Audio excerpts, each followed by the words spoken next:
모닝 인사이트 시간입니다. 요일별로 전문가들의 시각 들어보고 있는데요. 수요일인 오늘은 유한타증권의 송태영 과장 모셨습니다. 과장님 안녕하세요. 네, 안녕하세요.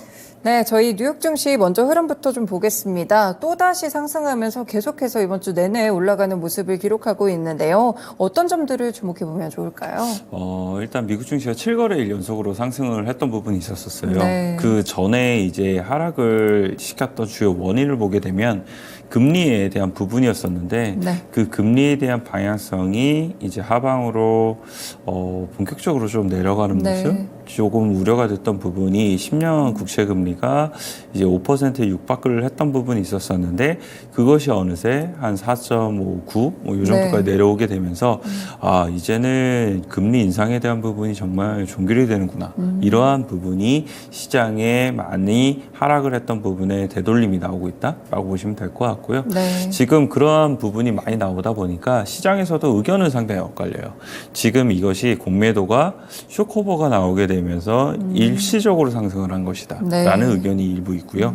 나머지 한쪽의 의견을 이제 보게 되면은 이제부터가 정말 증시 연말 산타랠리가 나온다 라고 얘기를 하는 쪽도 있어서 네. 지금 상당히 많은 부분 엇갈리고 있는데 어쨌거나 금리에 대한 부분이 계속적으로 이렇게 하향 안정화가 되게 되면은 아무래도 후자 쪽에 대한 의견이 더 높아질 테니까 그런 부분을 우리가 잘 체크를 한번 해보셨으면 좋겠다 이렇게 말씀을 드릴 수 있을 것 같습니다. 네, 조금 이른 산타랠리를 기대해봐도 될까 이런 기대감이 있는 상황인데요. 그리고 보니까 오늘 유가도 상당히 좀 급락을 했더라고요. 네, 사실 유가가 다시 80불 아래로 하락을 하게 됐어요. 네.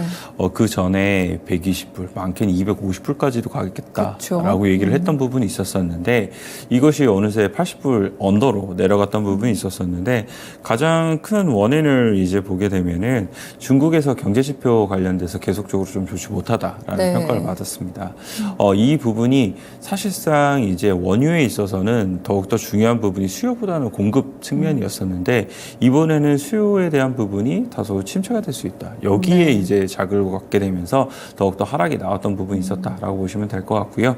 다만 이제 이스라엘 관련돼서도 전쟁에 대한 부분이 계속적으로 진행이 되고 있기 때문에 만약 여기서 확전에 대한 이제 언론 보도라든지 이런 부분을 나오게 되면은 언제든지 튀어오를 수 있다. 이 점은 우리가 꼭 염두에 둬야 되는 부분이다라고 보시면 될 것 같습니다. 네. 그래서 관련된 종목들 같은 경우에도 어제 쉐브론이라든지 아니면은 엑슨모빌 같은 경우도 한 2% 정도의 이제 하락이 나오게 됐고요. 할리버튼이라든지 이오지 리소스 같은 경우에도 한 3에서 4% 정도의 하락이 나오게 되면서 전반적으로 움직임 좀 좋지 못했다라고 보시면 될 것 같고 유가에 대한 부분이 하락이 나오게 되면은 전반적으로는 결국 인플레이션에 대한 압력이 낮아지는 부분을 그렇죠. 의미를 하게 될 네. 테니까 그런 부분도 결국은 금리를 낮추는데 일조를 했던 부분이 아닌가라고 생각을 해볼 수 있는 것 같습니다. 네, 유가까지 좀 하향 안정화가 되면서 시장에 조금씩 좀 평화가 찾아오고 있는 것 같은데 일단 그리고 또 연준 인사들의 발언들도 계속 좀 이어지는 것 같아요. 네, 연준 인사들 발언을 보게 되면은 사실 뭐 긍정적이지는 않았어요. 네. 뭐 계속 2% 넘는 우리가 이 물가를 잡기 위해서는 앞으로도 우리가 해야 할 일이 더 많을 수도 있다라고도 네. 얘기를 했던 부분이 있었었고요. 이 오스탄 굴스비 시카고 연은 총재 같은 경우에도 인플레이션을 낮추는 것이 가장 중요하기 때문에 경기 침체 없이 인플레이션을 낮출 계획가 여전히 계속 남아 있다. 라고 얘기를 하게 되면서 네. 연준 위원들은 다소 매파적인 발언을 했습니다만 그럼에도 불구하고 금리에 대한 부분은 다소 다운이 되었다라고 보시면 될 것 같고요. 사실상 가장 중요한 게 파월 연준 의장의 발언이 되게 될 텐데 네. 내일 또 이제 파월 연준 의장의 발언이 있으니까 그렇죠. 여기서는 과연 또 어떠한 발언을 하게 될 것인지 이 부분도 우리가 체크해 봐야 되는 부분이다라고 보시면 될 것 같습니다. 그리고 월가에서도 내용에 조금 흥미로웠던 부분 중에 하나였었는데 네. 이 캐피털 이 시큐리티에서는 미 연준의 정책 결정자들이 향후 수요일에 걸쳐서 정책 전망에 대해서 발언을 하고 있는데 시장은 이미 내년에 4번의 금리 내 인하를 반영을 하고 있다라고 네. 얘기를 하고 있습니다. 그리고 그 금리에 대한 인하의 첫 번째가 2024년도 6월 달이 될 것이다라고 얘기를 했던 부분이었었는데요.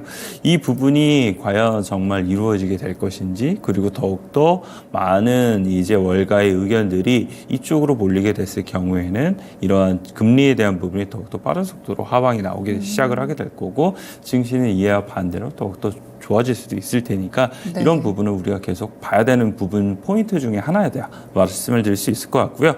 또 하나는 이제 맥커리에서는 리스크 회피 심리가 여전하다라고 얘기를 했습니다. 네. 이 국제 금리가 하락하게 되는 호재는 이 글로벌 경기 둔화 전망이라는 악재로 상쇄가 될 수 있다라고 얘기를 하게 됐는데 특히나 이제 4분기 때는 미국의 소비 시장 위축이 가장 중요한 문제로 이제 등장하게 될 것이다라고 네. 얘기를 하고 있습니다. 그래서 중순쯤에 보게 되면 월마트라든지 이러한 이제 소비자에 관련된 종목들이 실적 발표를 하게 될 텐데 실적 발표를 하고 나면 컨퍼런스 콜을 하게 되고 가이던스에 대해서 얘기를 하게 될 거잖아요. 네. 그런 부분에서 얼마만큼이나 4분기 소비에 대해서 긍정적으로 언급을 하게 될 것인지 이 부분이 결국은 여기서 말하게 되는 이 소비가 둔화가 될 수 있다. 이 부분과 연결될 수 있을 테니까 그 실적 발표 때는 어떠한 부분을 이야기를 할 것인지 여기가 우리가 한번 지켜보자라고 말씀을 드리도록 하겠습니다. 네, 그러면 일단 12월에 예정된 FOMC에서는 동결될 확률이 일단은 높을까요?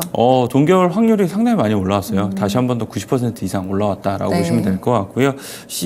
2월 이제 인상 확률이 9.8%거든요. 그래서 이런 부분을 봤을 때는 역시나 금리 인상에 대해서 지금 시장은 이미 끝났다라고 생각을 하고 있는 것 같아요. 그래서 과연 어떻게 될지는 좀 더 지켜봐야 되는 부분이기는 하겠지만 뭐 산타랠리가 나오게 되고 아까 말씀을 드린 것처럼 금리에 대한 부분이 계속적으로 하향 안정화가 되면은 이런 부분은 더욱더 굳어지지 않을까 이렇게 생각을 하고 있습니다. 네, 알겠습니다. 그럼 이제 개별 종목별로 조금 더 특징주들 살펴보도록 하겠습니다. 일단 첫 번째로 아마존도 한 2% 정도 올랐더라고요. 네, 사실 빅테크 관련된 기업들의 주가가 상당히 다 좋아요. 네. 신고가 부근까지 올라간 것들이 상당히 많은데 그럼에도 불구하고 아마존 같은 경우에는 사실 빅테크 관련된 기업들 중에서 가장 많이 조정을 받았다가 지금은 상승 탄력이 오히려 가장 좋은 종목이 되고 있지 않나라고 네. 생각이 되는 부분이 있었었고요.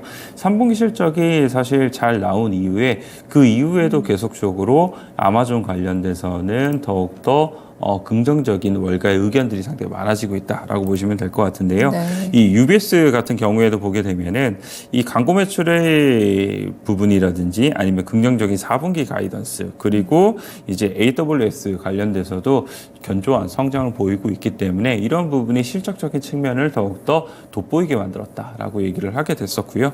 이에 따라서 목표 주가를 한 번 더 상향을 시키는 부분이 있었었고요. 네. 이 제프리스 같은 경우에는 미국의 연말에 성수기에 대한 매출 자체가 둔화가 될 거라고 얘기를 하고 있어요. 2022년도에 2022년도 대비 2023년도가 둔화가 될 것으로 예상이 되고 있는데 그와는 반대로 전자상거래에 대한 매출 자체는 2022년도 대비 2023년도가 더욱더 증가될 것으로 예상이 되고 있는데 여기서 전자상거래에서는 사실상 아마존이 큰 역할을 하고 있기 때문에 네. 아마존에게 있어서는 이런 부분은 훨씬 더 좋은 환경이 될 수 있다라고 얘기를 하고 있고요. 연말 성수기에 대한 부분에 있어서는 최대 수혜주가 아마존이 될 수 있을 것이다라고 네. 얘기를 하게 되면서 연말 때까지의 랠리에서 아마존이 많은 역할을 할 수 있을 것이다라고 얘기를 하고 있습니다. 그래서 아마존에 대한 주가가 요즘 탄력도가 상당히 높아지고 있는데 우리도 이런 부분에 계속적으로 관심을 가지시면서 빅테크 내에서는 아마존을 가장 관심 있게 봐야 되지 않나라고 말씀드릴 수 있을 것 같습니다. 네, 연말까지 긍정적인 의견이 나오고 있는 아마존 함께 소개를 드렸고요. 일단 두 번째로 할로자임 테라퓨틱스 이 종목은 어떤 종목이길래 10%나 급등했을까요? 실적 발표했어요. 사실. 아, 네. 실적 발표를 했는데 실적에 대한 내용을 보게 되면은 매출액은 컨센서스 대비 이제 이 조금 못 미치는 하회하는 모습이 나왔었고요. EPS 같은 경우에는 컨센서스를 상회하는 이런 네. 흐름이 나왔다라고 보시면 될 것 같은데 로열티에 대한 매출이 상당히 많은 부분 증가를 하고 있습니다. 네. 로열티 매출이 연간 기준으로는 23% 정도의 성장이 나오게 되면서 상당히 많은 부분 늘어나고 있다라고 보시면 될 것 같은데 이 할로자임 테라퓨틱스라는 이 기업 자체는 쉽게 얘기해서 정맥 주사를 피하 주사제로 바꿔주는 플랫폼을 가지고 있는 네. 업체이다라고 보시면 될 것 같아요. 사실상 전 세계에서 이것을 상용화해서 플랫폼적으로 판매를 하고 있는 것은 이 기업밖에 없다라고 네네. 보시면 될 것 같고요. 이 기업이 사실상 로열티 매출액이 늘어난다는 것은 그 산업 자체가 계속적으로 돈이 되고 있고 더욱더 확대가 되고 있다는 것을 의미를 하고 있기 때문에 이 부분에 포커스를 좀 봐야 된다라고 말씀드릴 수 있을 것 같고요.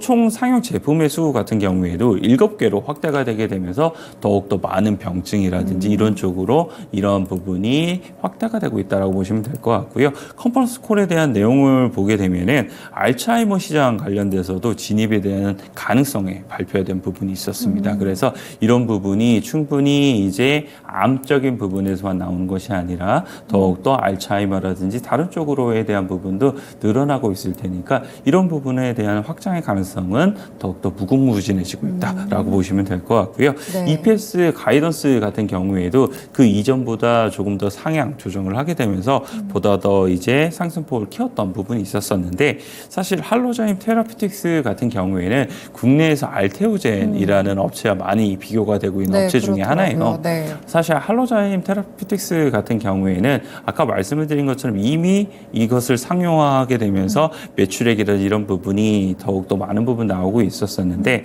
알테오젠 같은 경우에는 사실상 아직까지는 이 라이센스 아웃을 하기는 했지만 그것이 상용화되지는 못했거든요. 네. 그래서 이런 부분에 대한 가능성을 더욱더 많은 부분 할로자임이 열어주고 있다라고 보시면 될 것 같고요. 네. 할로자임과 알테오젠 같은 경우에는 이제 계약에 대한 방식이라든지 이런 부분 때문에 알테오젠이 보다 더 이 부분에 있어서는 더 높은 평가를 받고 있다. 이러한 이제 의견도 상당히 많기 때문에 그런 부분에 있어서도 할로자임의 주가에 대한 상승은 결국은 알테오젠 같은 경우에도 상승에 대한 동력이 될 수 있지 않나라고 생각을 해볼 수 있는 것 같습니다. 그래서 알테오젠이 사실상 한 번에 슈팅이 나온 이후에 다시 한 번 더 5만 원권까지에 대한 하락이 나오고 네. 다시 이제 상승으로 전환이 되는 모습을 보이고 있는데 결국은 라이센스 아웃을 기대해 볼 수 있는 기업 중에 하나가 알테오젠이 될 수가 있을 거고요. 그리고 그 이전에 이제 라이센스 아웃에 대한 이력을 보게 된다 하더라도 12월이나 6월 달에 나왔던 경우가 많았었거든요. 네. 그래서 그런 부분을 생각을 해봤을 때도 이번 연말에 알테오젠에 대한 라이센스 아웃을 한번 기대해 볼 수 있지 않을까 이렇게 말씀을 드릴 수 있을 것 같습니다. 네, 알겠습니다. 할로자임 테라피틱스 오늘 주가가 급등했었는데 실적과 이유까지 분석해 드렸고요. 그리고 이제 전반적으로 반도체 종목들도 좀 좋은 것 같습니다. 어떤 종목들을 특징적으로 보는 좋을까요? 일단 실적 발표한 기업 먼저 말씀을 드리게 되면은 네. NXP 말씀을 좀 드리고자 해요. 사실 NXP 같은 경우에는 다른 그 전에 이 실적을 발표한 기업들이 실적 발표하고 나서 가이던스에서 사실 많은 부분 하향 조정을 하게 되면서 좋지 못한 그림이 나왔었는데 NXP는 그와 비교해서는 훨씬 더 견조한 실적과 그리고 가이던스도 견조했다라는 평가를 받았다라고 좀 보시면 될 것 같고요. 네. 하지만 그런 부분은 있는 것 같습니다. 이 산업용이라든지 자동차용 관련돼서 반도체 시장의 성장세가 상당히 둔화되고 있는 모습을 보이고 있다. 이 부분이 계속적으로 월가에서도 의견을 언급을 하고 있는 만큼 이런 부분에 있어서도 주가에 대한 탄력도는 반도체 섹터 내에서는 다소 낮을 수밖에 없지 않나라고 네. 생각을 해볼 수 있는 것 같고요. 동료 기업이 온세미컨덕터라든지 아니면 울프스피드라든지 이런 기업들이 될 수가 있게 될 텐데 그런 기업들 역시나 비슷한 흐름이 나올 수밖에 없을 것 같습니다. 그래서 오늘 시장에서는 한 1% 정도의 상승세가 나오기는 했습니다만 네. 그럼에도 불구하고 다른 종목들 대비 탄력도는 앞으로도 조금 낮아 보인다라고 말씀드릴 수 있을 것 같고요. 온세미 관련돼서도 월가에서 그럼에도 불구하고 긍정적인 의견에 대한 의견이 계속 좀 보이고는 있는데 네. 상승 탄력도는 다소 제한적이다라고 말씀드릴 수 있을 것 같습니다. 네, 그렇군요. 그리고 델은 소폭 빠졌던데 뭐 따로 이유가 있었을까요? 소폭 빠지긴 했습니다만 그럼에도 불구하고 월가 의견은 좋아요. 아, 그래요? 네. 사실 이 10월 달에 애널리스트 이 대기에서 발표를 한 내용을 보게 된다 하더라도 인공지능 관련돼서 계속적으로 델이 많은 수혜를 보고 있다라고 얘기를 했던 부분이 있었었는데 네. 그 관련돼서 이제 긍정적인 의견을 냈다라고 보시면 될 것 같고요. TF 인터내셔널에서는 인공지능 서버 구축 과정에서 델이 누리는 수혜 규모를 분석했을 때 2024년도에는 서버에 대한 출하량이 15% 증가가 될 것으로 예상이 되고 있다라고 네. 얘기를 했습니다. 그리고 인공지능 서버용 부품 관련 생산량을 델이 200%로 대폭 확대했다는 것도 역시 이런 부분에 대한 수혜를 잘 나타내고 있다라고 보시면 될 것 같은데 결국은 아직까지도 반도체 섹터에 있어서는 인공지능 관련된 부분 그리고 이와 이제 연계돼서 HBM 관련된 종목들이 결국은 더욱더 탄력적으로 움직일 수밖에 없는 부분이 시장에 대한 부분의 성장이 다른 섹터들 대비보다도 훨씬 더 강하기 때문이다라고 말씀을 드릴 수 있을 것 같고요. 그 관련돼서 국내에서도 반도체 소부장 관련된 관련된 기업들에 대한 투자에 대한 아이디어의 확대라든지 이런 부분이 여기에서 중점적으로 맞춰져서 더욱더 확대가 될 가능성이 상당히 높지 않나라고 말씀드릴 수 있을 것 같습니다. 네, 알겠습니다. 반도체 관련 종목들의 의견까지 들어봤습니다. 그리고 이제 국내 증시 연결해서 오늘 출발 상황이랑 관련 종목을 좀 봐야 될 것 같은데요. 사실 요즘은 미증시에 따라서 국내 증시가 움직이는 게 아니라서 좀 어떻게 보고 계신가요? 맞아요. 사실 네. 완전 따로 가는 모습을 많이 보이고 있기 때문에 이런 부분을 다소 예측하기는 많이 어렵기는 하지만 그럼에도 불구하고 어느 정도 야간 선물에 대한 부분 그리고 시가에 대한 부분은 어느 정도 일치하는 경우가 상당히 많기 때문에 네. 그 이후에 이제 방향성이 좀 틀어져서 가 문제이지 일단은 시작 자체는 야간 선물이 0.8% 올랐습니다. 그래서 한 0.6% 내외에서 움직이지 않을까 시작에서는 그런 부분을 생각이 좀 되고 있고요. 다만 이제 어제도 2차 전지가 급락이 나왔던 부분이 있었었는데 시간 외에서도 이런 부분이 좀 좋지 못했었거든요. 네. 그래서 오늘까지 추가적으로 좀 이어질 수 있는 부분이 있기는 합니다만 그럼에도 불구하고 공매도에 대한 부분이 다시 한 번 더 트리거를 삼았을 때는 결국은 다시 한 번 더 2차 전지 관련된 종목들이 움직일 수밖에 없다는 점 이런 점은 말씀을 좀 드리고 싶고요. 그 외에 이제 섹터적인 측면에서 보게 되면 반도체 섹터가 계속적으로 관심을 가져볼 수밖에 없게 될 텐데 네. 아까 말씀드린 것처럼 HBM 관련돼서 관련된 종목들이 52주 신고가를 갱신을 어제도 하는 모습이었어요. 한미반도체라든지 아니면 STI라든지 하나마이크론이라든지 이런 종목들이 계속적으로 52주 신고가를 갱신을 하고 있는데 이러한 부분이 이제는 2선이라든지 3선에 있는 종목군들 혹은 반도체 섹터의 내에서 있어서도 투자 아이디어에 대한 확대에 대한 부분 이런 부분까지 생각을 해봤을 때는 더욱더 반도체 섹터 내에 있는 가능성이 있는 종목들에 대한 수급에 대한 쏠림이 더욱더 나을 수 있다라고 보시면 될 것 같고요. 여기에 따라서 저희가 오늘 가지고 온 종목이 SNS텍 가지고 왔어요. 이 EUV 관련된 종목이다라고 보시면 될 것 같은데 사실 본업적인 측면에서 보게 된다 하더라도 아시아 시장에서 계속적으로 이제 서버형 관련된 물량에 대한 니즈가 더욱더 높아지고 있기 때문에 본업인 블랭크 마스크에 대한 ASP가 더욱더 높아지고 있다라는 부분이 첫 번째 투자의 키 포인트이다라고 말씀드릴 수 있을 것 같고요. 두 번째는 EUV 관련돼서 사실상 2023년도 하반기 때 대부분 이제 공급이 될 거라고 예상이 되고 있었었는데 그게 업황 둔화 때문에 사실 지연이 됐거든요. 그게 2024년도 이제 상반기가 되게 될 텐데 그 시간이 생각보다 얼마 남지가 않았습니다. 그래서 그때까지에 대한 기대감이 지금 주가에는 충분히 이제 막 다시 한 번 더 반영이 될 수 있는 이런 구간으로 진입을 하고 있기 때문에 그런 부분에서 봤을 때는 저는 3분기 실적에 대한 발표가 나왔고 거기에 대한 이제 본격적으로 주가는 턴어라운드가 나오기 시작을 했다라고 생각을 하고 있습니다. 그래서 바닥 대비는 한 10% 정도 상승이 나오긴 했습니다만 그럼에도 불구하고 추가적으로 저는 본격적으로 지금부터 담아도 되지 않나라고 생각을 하고 있습니다. 네, 반도체 섹터에서 SNS텍 함께 또 제시를 주셨으니까요. 오늘 상승 출발 기대되는 가운데 관련 종목 주목해 보시면 좋을 것 같습니다. 말씀 여기까지 듣겠습니다. 고맙습니다. 네, 감사합니다. 네. 이렇게 모닝 인사이트 시간 유한타증권의 송태영 과장과 함께했습니다.